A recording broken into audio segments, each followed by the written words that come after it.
جماعت کون سا ہے؟ تو جماعت اہل سنت والجماعت ہے۔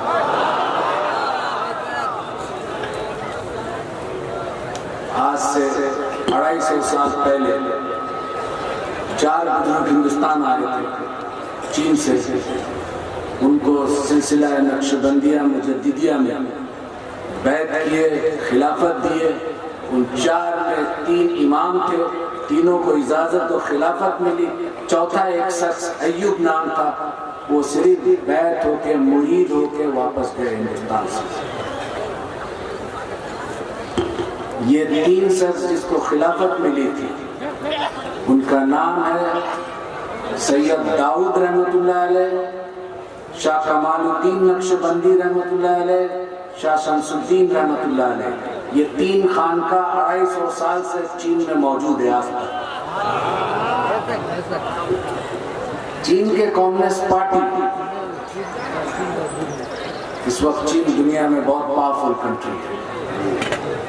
آج ہم تمام موبائلز یہاں رکھا ہوا وہ لگ بھگ 90% چین کا پیداوار ہے۔ میرا چچا نقشبندی سلسلہ کے بہت بڑے مشائخ تھے، 12 سے 12.5 لاکھ مرید تھا۔ سبحان اللہ، انہوں نے ہمیں تربیت دی۔ میرا تعلقات ہندوستان سے اس لیے ہے کہ میرے والد صاحب ہندوستان آئے، میرا ماں ہندوستان کی۔ میری تعلیم چائنا میں ہوئی، جب تمام تعلیم ختم ہو گیا، گریجویشن ہو گیا چائنیز زبان میں، تو میرا والد صاحب کہے کہ کیا بننا چاہتے ہو؟ Doctor, engineer? تو ہم نے کہا کہ ہمارے آب و اجداد کیا تھا، ہم اپنے دادا کے بارے میں زیادہ جانکاری نہیں کرتے۔ بولے ہم سب نقشبندی سلسلہ کے تھے، ہمارے والد صاحب یعنی کہ میرا دادا شاہ کمال الدین نقشبندی رحمۃ اللہ علیہ، میرا والد صاحب کہے کہ وہ دین کا خدمت کیا، اس کا والد صاحب دین کا خدمت کیا۔ تو ہم نے کہا کہ جب اس خاندان سے ہم بلانگ کرتے ہیں تو پھر ہمیں دنیاوی تعلیم کیوں دی؟ دینی تعلیم کسی مدرسہ میں دینا چاہیے۔ تو بولا کہ آقا علیہ السلام کا ایک مشہور واقعات ہے، حدیث نہیں ہے، کہ علم سیکھنا کے لیے اگر چین جانا پڑے، بس اس وجہ سے ہمارا تعلقات چین سے ہے، اور یہ آقا علیہ السلام کے زمانے میں بہت مشہور تھا، اس لیے ہم نے چین دے دیا۔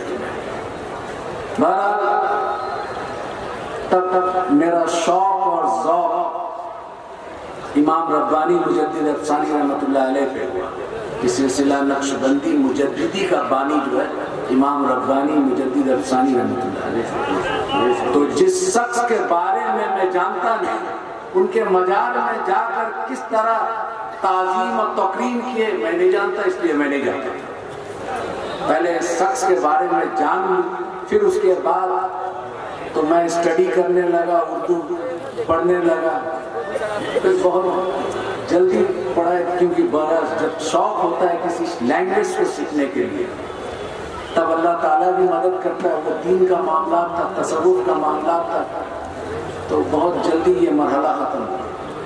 پھر بہت سارے عرب ممالک میں میں گیا دیکھنے کے لیے، مصر، سودان، ایتھوپیا، جتنا عرب ملک تھے۔ پھر اس کے بعد سینٹرل ایشیا کیا، جتنا 1991 میں ازبیکستان، کرغزستان، سوویت یونین ٹوٹنے کے بعد اس حصہ میں مسلمان حنفی جاتا ہے، اب تو ترکی تک۔ اس کے بعد جب دینی تعلیم پورا مکمل ہو گئی، اب ذوق اور شوق ہوا تصوف کیا ہے، اور تصوف سیکھنے کے لیے سب سے پہلے آپ کو 2 چیز چاہیے۔ ایک آپ کو کامل مشائخ، جس کو ہم پیر صاحب کہتے ہیں۔ آج یہاں ایک بہت بڑے پیر محبوب علی شاہ رحمۃ اللہ علیہ یہاں آج ہم لوگ کو حاضری کا نصیب ہوا۔ وہ کون شخص تھے، کیا تھے جو دنیا بھول نہیں پا رہا؟ وہ پوری زندگی تصوف کے بزرگ تھے۔ جب تصوف کے بزرگ سلوک کی راہ میں کمالات حاصل کر لیتے تو اللہ تعالیٰ ان کو اپنا دوست بنا لیتا اور ولایت کی نعمت سے نواز دیتا۔ تو انہی کے ایک ذوق اور شوق اور ایک روحانی نسبت ہمیں یہاں کھینچی۔ میرا مادری زبان چائنیز ہے، اب چین کے بارے میں تھوڑا میں جانکاری دے دوں۔ ہم رسول اللہ صلی اللہ علیہ وسلم کے تعظیم میں جب وہاں جمعہ کا نماز ہوتا ہے تو ہر مسجد ہے تو جمعہ کے نماز کے بعد صلاۃ و سلام پڑھا جاتا ہے، اور جب صلاۃ و سلام پڑھا جاتا ہے، اگر یہ گاؤں سائڈ میں مسجد ہے تو وہ کسان لوگ کھیتی کرتا ہے، کچھ لوگ گاڑی سے جاتا ہے، تو جب یہ صلاۃ و سلام پڑھا جاتا ہے اور اس کا آواز جہاں تک جاتا ہے اوزار چھوڑ کے کھڑے ہو جاتے ہیں۔ میں ایسا تعظیم دنیا کے کسی بھی مختلف علاقوں میں سفر کر حاصل کیا لیکن دیکھا نہیں۔ تو پھر میرا دل، یہ اتنا چائنیز لوگ اتنا محبت اور اتنا تعظیم و توقیر، تو وہ پتہ چلا اسٹڈی کر کے کہ یہ 3 خانقاہ جو بنائے تھے اسی کی کمالات ہیں۔ اب سوال اٹھا، کیونکہ تبلیغ جماعت کے لوگ بھی چین پہنچے تھے، پاکستان سے ان کا تعلقات اچھا تھا، تو جمعہ کے ٹائم یہ لوگ بیٹھے رہتے تھے۔ تو میرا چچا بولا کہ یہ پاکستان کا اور ہندوستان کا بھاشا تم لوگوں کا ایک ہی ہے؟ ہم بولا لگ بھگ ایک ہی ہے، اردو بولتے ہیں، ہم ہندی بولتے ہیں۔ تو بولا بہت سمجھ سکتے ہیں؟ بولا تو ان لوگوں کو کہو کہ آئندہ ہمارے مسجد میں نہ آئے، نماز پڑھ کے چلے جائے، دین نہ لے کے آئے، کیا سکھانے آئے؟ بولا کیوں؟ بولا حضرت سعد بن ابی وقاص رضی اللہ تعالیٰ عنہ چین میں آ چکے تھے، اس کے دین کو ہم پکڑیں گے، ان سے کہہ دینا کہ تم اپنا دین مبارک کو لے جاؤ۔ تو بولے کہ نہیں، یہ نماز میں بیٹھنا اور صلاۃ و سلام پڑھنا کھڑا کہاں سے ثابت ہے؟ دلیل دیجئے۔ وہ تبلیغ جماعت کے 16 آدمی تھے، آج تو تبلیغ جماعت چین میں بینڈ ہے، وہابی بینڈ ہے، صرف اگر چین کا سرکار اسلام کو قبول کرتا ہے تو وہ بولتا ہے کہ خانقاہ کے جیسا مسلمان بناؤ جو محبت پھیلائے۔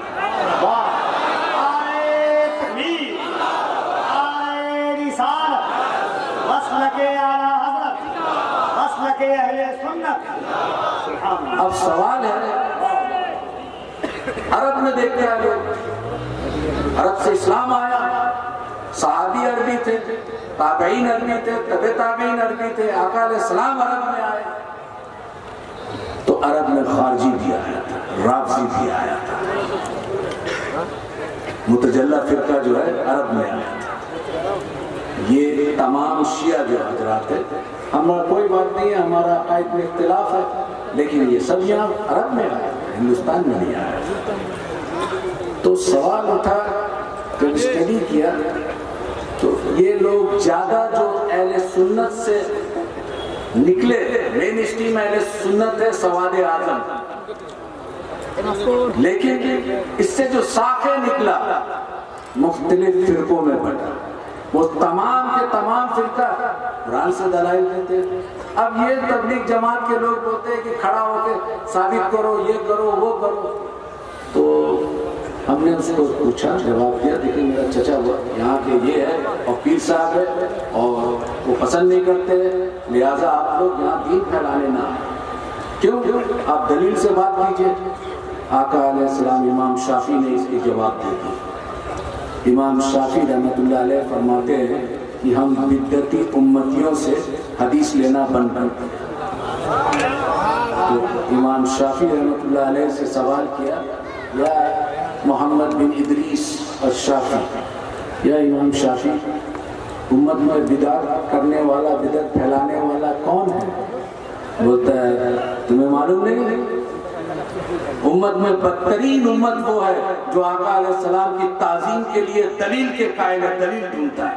عمر بن خطاب رضی اللہ تعالیٰ نے کھڑا ہوا، روکنے کا کوشش کی، آقا علیہ السلام فرمائے یا عمر بیٹھ جا، بیٹھو، کر لینے دو پورا۔ پھر جب پورا ختم ہو گیا، بیٹھے، تو پھر آقا علیہ السلام عمر کو مخاطب کر کے اب پوچھو کیا؟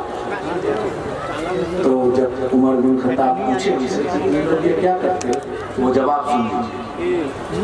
ہم اپنے راجا کا استقبال اس طرح کرتے. آپ دو جہاں کے راجا ہیں تو آپ کے استقبال اس طرح نہ کروں. وہ اجمی تھے، عربی نہیں تھے. تو حدیث میں آیا یہ روایت. توحید، کیونکہ اہل عرب جو خاص کر کے وہابی اپنے آپ کو سلفی یا ہندوستان میں اہل حدیث کہتے ہیں، وہ کہتے ہیں کہ اہل سنت کے پاس میں توحید نہیں. ہمارے بزرگان دین جو گزر کے آئے یہ شخص توحید کے اس مقام پہ پہنچے جہاں پر توحید کے معرفت، اللہ کی معرفت حاصل کر کے. تم جو توحید کا بیان کرتے ہو، وسیلہ کو مانتے نہیں ہو، تو اس پر تھوڑا ڈیبیٹ ہوا ہم سے. ہم نے کہا کہ دیکھو خدا مت بنو. خدا کیسے بنتے؟ معاذ اللہ، استغفر اللہ. ہم بولا وہ رب جل جلال ہو کر اپنے توحید کو بیان کرتا ہے تو کیا کہتا ہے؟ قل هو اللہ. کہہ دیں اے میرے محبوب قل. قل کا معنی کون ہے یہ سمجھو. قل کہہ دیجیے، اس سے کہہ دو میرے بندوں سے آپ اپنی امتیوں سے کہتے وہ اللہ ایک ہے. تو اللہ رب العزت اپنے توحید کو بیان کر رہے وسیلہ رسالت سے، اور تم بندہ ہو کر وسیلہ رسالت کو ہٹا کے خدا کی طرف پہنچنا چاہتے ہو. یہ تو ناممکن ہے، یہ تو خدا کا سنت بھی نہیں ہے. اس توحید کو لے جاؤ، یہ شیطانی توحید. ہم اس توحید کو مانتے ہیں، اہل سنت والجماعت کے حضور غوث الاعظم رضی اللہ تعالیٰ عنہ کے توحید کو مانتے ہیں. ابھی ایک علامہ نے کہا، تیغ علی شاہ رحمۃ اللہ علیہ، میرا ایک نسبت پر حضرت تیغ علی شاہ رحمۃ اللہ علیہ کے خلیفہ تھا تھے عبد الغفور رحمۃ اللہ علیہ. ان کا ایک خلیفہ تھے جو بنگلہ دیش میں ہے، شاہ نبی بخش. ان سے بھی استفادہ کا موقع ملا تو وہ جب بزرگوں سے آپ استفادہ کرتے، ان کی جوتی سیدھی کرتے، ان کا کچھ فیض تو ملتا ہے. جب وہ فیض ملتا ہے تو پھر آپ ایک بے خوشبو والا پھول، لیکن خوشبودار پھول کے ساتھ جب جڑتے تو اس کی تاثیر جو ہے آپ کے اندر آنے لگتا ہے، تو آپ کا بھی مہک نہیں ہوتا.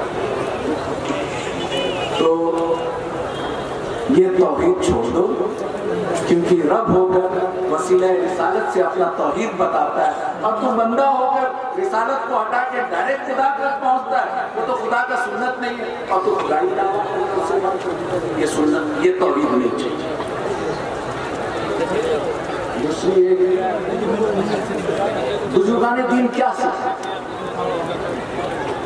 بھائی، ایک جب ظاہری علم حاصل کر لیں، اس کے بعد علامہ کا ڈگری لے لے، اب وہ باطن کے احوال کو سدھارنے کے لیے کہاں جائے؟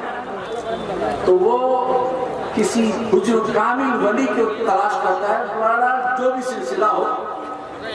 اور جب وہ تلاش کرتا ہے تو اس کی جوتی سیدھی کرتا ہے، اس وقت تک سیدھی کرتا ہے جب تک اپنا ارادہ اپنے استاد کے ارادے میں گم نہ کرے. استاد جو چاہتا ہے وہ کرتا ہے. اس کو فنا فی الشیخ کہتے ہیں کہ اپنے ارادہ کو ترک کر دیا اور اپنے استاد کے ارادے کو غلبہ لایا. وہ جو بنانا چاہتا ہے وہ بننا چاہتا ہے. وہ کیا سکھاتے ہیں؟ 2 سبجیکٹ، تمام خانقاہ میں 2 سبجیکٹ، ایک روح، دوسرا نفس. روح اور نفس کا کیا تعلقات ہے؟ تمام بزرگان دین کا فوکس اس پر ہے. اب اس کو ایک ایگزامپل کے طور پر ہم سمجھاتے ہیں. ہمارا ایک جسم ہے، جسم میں ایک ملک ہے، اس کا کیپٹل اس کا دل. 2 پولیٹیکل پارٹی ہے، امریکہ میں 2 پولیٹیکل پارٹی ہے، ڈیموکریٹک ریپبلک، ہندوستان میں ملٹی پارٹی سسٹم ہے. اب 2 پارٹی لڑائی کرتا ہے کیپٹل کو قبضہ کرنے کے لیے، روح اور نفس. روح کوشش کرتا ہے بندوں کا قلب کو حاصل کرنے کے لیے، نفس کوشش کرتا ہے بندوں کے قلب کو حاصل کرنے کے لیے، جس میں دو پولیٹیکل پارٹی کے حیثیت سے اگر روح غلبہ آ گیا یا نفس غلبہ آ گیا تو عقل سلیم پرائم منسٹر ہوتا ہے، اس کو خبر دیتا ہے میرا آنکھ پاؤں دیکھنا سننا یہ سب ڈفرینٹ منسٹری ہے۔ تو جب نفس غلبہ پا لیتا ہے اور پورا اس کا قلب نفس کا غلبہ ہو جاتا ہے تو اس کو بزرگان دین اس دل کو کہتے ہیں قلب ظلمانی، کیونکہ نفس کا غلبہ روح اس کا کمزور۔ صوفی کیا کہتے ہیں؟ ان کو تزکیہ نفس کے وجہ سے اس کی نفس کو کمزور کرتے ہیں اور روح کے تابع کر دیتے ہیں۔ جب نفس غلبہ پا لیتا ہے، قلب کو قبضہ کر لیتا ہے اور عقل سلیم کو کہتا ہے کہ ملک میں اب میرا جیت ہو گئی، اب یہ وہ سنے گا جو نفس چاہے نہ کرتا ہے، اور اس کے اپوزٹ میں نفس ہار جائے، کمزور ہو جائے، روح غلبہ پا لے، اور روح جب غلبہ پاتا ہے تو روح تو زمین کا چیز نہیں ہے، روح ارواح سے آیا، اللہ سے وعدہ کر کے آیا، رد بھی کالو بلا اس کو پورا کر کے جانا ہے، جسم کو لے کے جانا ہے۔ تو جب روح قبضہ کر لیتا ہے کیپٹل تو اس کا پورا جسمانی، اس کا ڈفرینٹ پارٹس آف منسٹری وہ تمام وہ کام کرتا ہے جس سے روح کو سکون ملتا ہے۔ اس کو صوفیہ کہتے ہیں کہ اس بندے کا قلب روحانی، یہ ہے خانقاہی نظام، یہ سکھاتے ہیں تزکیہ نفس، تزکیہ قلب۔ تیسرا ہے اور اسی پر میرا تقریر ختم کر دوں گا۔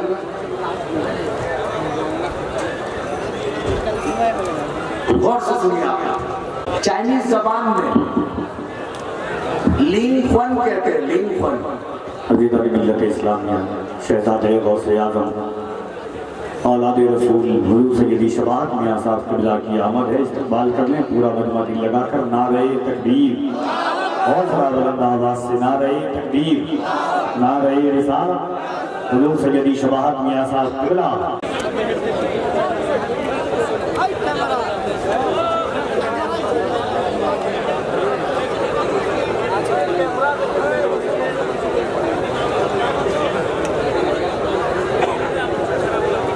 قبر کا سوال جواب،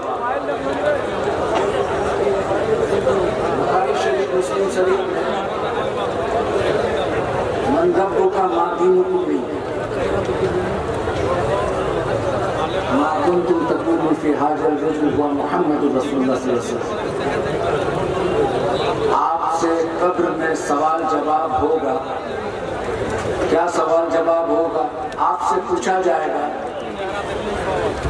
اور رسول اللہ صلی اللہ علیہ وسلم کا دیدار ہوگا اور پوچھا جائے گا اس شخص کے نام محمد رسول اللہ صلی اللہ علیہ وسلم ہے، اس کے بارے میں کیا کہتا تھا، پاسٹ ٹینس کیا کہتا تھا، اس کا مطلب دنیا میں ہم کیا کہتے ہیں۔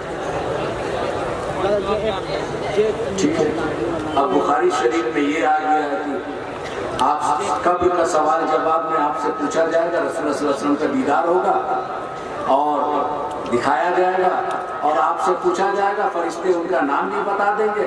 آپ سے پوچھا جائے گا جب زندہ تھا دنیا میں ان کے بارے میں کیا کہتا تھا۔ اب یہاں پر حاضر اور ناظر کا معاملہ، کچھ علماء کا خیالات ہیں کہ رسول اللہ صلی اللہ علیہ وسلم کے روضے اطہر کا پردہ جو ہے وہاں سے کھول دیا جائے گا، ان کا دیدار کرایا جائے گا، اب پوچھا جائے گا۔ کچھ کا ایسا خیال ہے، کچھ کا ہے کہ دیدار نصیب ہوگا، قبر میں دیدار مصطفیٰ صلی اللہ علیہ وسلم کا دیدار ہوگا اور آپ کو نام بتا کے فرشتے پوچھیں گے کیا کہتا ہے۔ ٹھیک ہے، اب یہ امیر المومنین فی الحدیث امام بخاری رحمۃ اللہ علیہ، اب ہم پوچھتے ہیں کہ رسول اللہ صلی اللہ علیہ وسلم ابھی مدینہ منورہ میں موجود ہے اور یمن میں مکہ میں صحابہ وفات پا گئے، ان کو دفن کر دیا گیا۔ تو یہی سوال اگر ہے تو آقا علیہ السلام دنیا میں موجود ہے، پھر کس کو دکھایا جا رہا ہے؟